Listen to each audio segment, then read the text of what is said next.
ये सुनना अच्छा नहीं है। आप पिछले एपिसोड्स में सुनामी, लैंडस्लाइड्स और हरिकेन्स जैसी भयानक आपदाओं से जिंदा बचे हैं, लेकिन इस बार पूरी दुनिया दांव पर लगी है। पूरी तरह से न्यूक्लियर जंग छिड़ चुकी है। कुछ देशों ने हमलों की शुरुआत कर दी है और बाकी देश जवाबी हमले कर रहे हैं। आपको दुनिया खत्म कर देने वाले इन हालात से बचने के लिए क्या करना चाहिए? अंदर आ जाइए, क्योंकि हम बताने वाले हैं न्यूक्लियर जंग के बाद कैसे जिंदा बचें। इस वक्त 9 देश ऐसे हैं जिनके पास न्यूक्लियर हथियार हैं। अगर इनमें से एक भी दुनिया में मौजूद 15,000 न्यूक्लियर हथियारों में से एक को लॉन्च कर देता है तो दुनिया भर में तबाही और बर्बादी की लहर आ जाएगी। 1 मेगाटन के एक न्यूक्लियर बम का धमाका सेंटर से 1 किलोमीटर तक के रेडियस में हर चीज को भाप में बदल देगा। 7 किलोमीटर के रेडियस में सारी बिल्डिंग्स हवा के धमाके से गिर जाएंगी और 12 किलोमीटर के रेडियस में आने वाली हर चीज पर एक थर्मल धमाका होगा, यानी इतना गर्म कि 3rd डिग्री के बर्न्स आ जाएंगे। बेहद दर्दनाक। और बेहतर होगा कि आप उस तरफ ना देखें, क्योंकि 20 किलोमीटर के रेडियस में हर चीज रोशनी की एक तेज चमक देखेगी। ये बहुत खतरनाक तो नहीं होगा, लेकिन आप कुछ मिनटों के लिए अंधे जरूर हो सकते हैं। तो सायरन सुनाई देने पर आपको क्या करना चाहिए? क्यों वहां से भागना गलत फैसला साबित हो सकता है? और आप रेडियो एक्टिव राख से कैसे बच पाएंगे? मैं जानता हूं एक न्यूक्लियर तबाही में जिंदा बचना सुनने में ही बहुत भयानक और मुश्किल काम लगता है, लेकिन ऐसे कुछ टिप्स हैं जो शुरुआती धमाकों और इसके बाद के हालात में जिंदा बचे रहने में आपकी मदद कर सकते हैं। स्टेप 1, छुप जाएं। सायरन्स बज रहे हैं और हर कोई घबराया हुआ है। बेहतर होगा कि आप जल्द ही कुछ करें, क्योंकि शायद आपके पास इसका असर शुरू होने के पहले बस कुछ ही मिनट बचे हों। आपके दिमाग में पहला ख्याल यही आएगा कि आपको भागकर जितना दूर हो सके चले जाना चाहिए। आपको ऑफिस के टाइम का ट्रैफिक नहीं पसंद, है ना? ये कुछ ऐसा ही होगा, बस उससे बहुत बहुत ज्यादा बुरा। सड़कें जाम होंगी क्योंकि हर कोई भागने की कोशिश कर रहा होगा। ये ऐसा ट्रैफिक जाम होगा जिसमें आप फंसना नहीं चाहेंगे। आप बस एक जगह पर खड़े रह जाएंगे और बाकी तो आप सोच ही सकते हैं। आपके लिए सबसे अच्छा ये होगा कि आप कहीं घुस जाएं और छुपने की सही जगह ढूंढें। अगर आपके या आपके किसी पड़ोसी के पास बम से छुपने की जगह है तो मुझे आपको ये बताने की जरूरत नहीं कि आपको कहां जाना चाहिए। अगर आसपास कोई जमीन के नीचे बने सबवे हैं तो वहां चले जाएं। एक न्यूक्लियर हमले से बचने के लिए ये कुछ सबसे सुरक्षित जगहों में से एक होंगे। लेकिन अगर आसपास कोई सबवे ना हो तो सबसे बड़ी सीमेंट से बनी बिल्डिंग ढूंढें। सबसे अच्छा ये होगा कि आप किसी बेसमेंट में जाकर छुपें। लेकिन अगर वहां बेसमेंट ना हो तो बिल्डिंग के सेंटर में जाएं। एक बिल्डिंग में छुपने से आपको धमाके से बचने में मदद मिलेगी। जमीन में जितना हो सके उतना नीचे जाने पर आपको रेडिएशन से बचने में मदद मिलेगी।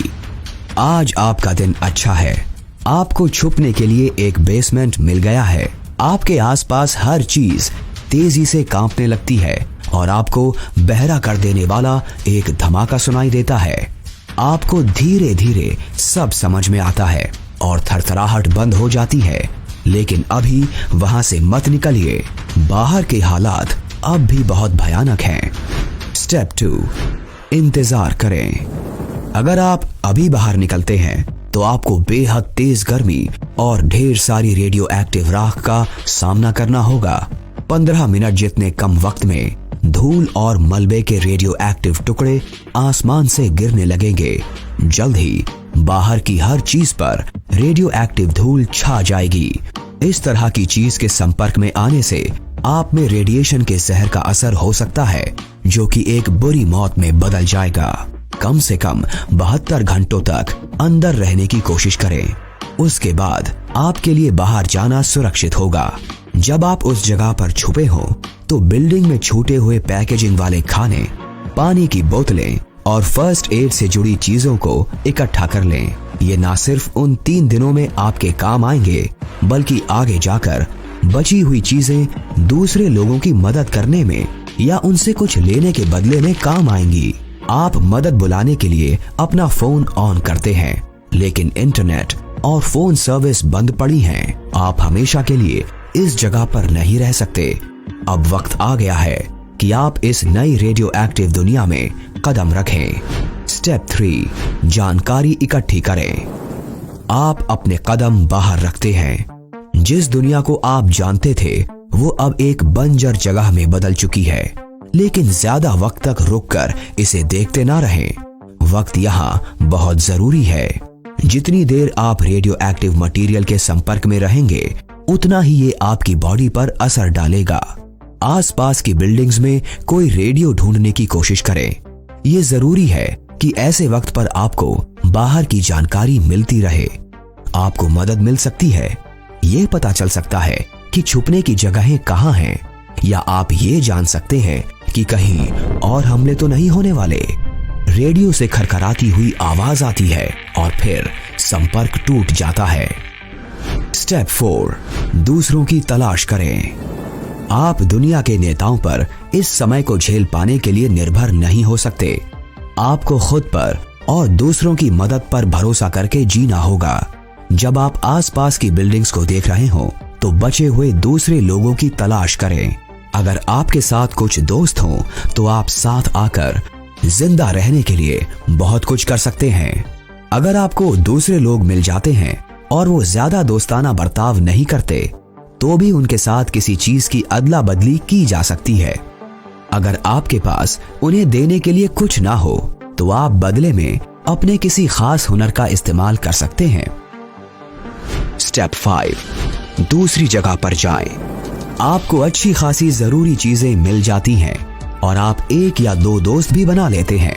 अब आपको किसी गर्म तापमान वाली जगह पर जाना चाहिए। धमाके के बाद स्ट्रेटोस्फीयर राख और कालिक से भर जाएगा, जिससे सूरज की रोशनी नीचे तक नहीं पहुंच सकेगी। अपनी टैनिंग की चिंता भूल जाइए, क्योंकि पूरी दुनिया का तापमान तेजी से गिर रहा होगा। नॉर्थ से दूर जाएं, क्योंकि न्यूक्लियर विंटर के दौरान यहाँ का तापमान जमा देने वाला होगा। आप और बचे हुए बाकी लोगों का ग्रुप साउथ की तरफ जाते हैं। बदकिस्मती से बंजर हो चुकी जमीन के चलते आपको कैन वाली पैकेजिंग का खाना खाकर ही जीना होगा, लेकिन आप न्यूक्लियर तबाही से जिंदा बच चुके हैं। अब जब आप इस बंजर में जीना सीख चुके हैं, तो क्या आपको लगता है कि आप एक और खतरे का सामना कर सकते हैं? आप 24 घंटों के लिए डेथ वैली में कैसे जिंदा बचेंगे? चिंता मत करिए, हम जिंदगी की हर मुश्किल का जवाब ढूंढने में आपकी मदद करेंगे। देखते रहिए कैसे जिंदा बचें।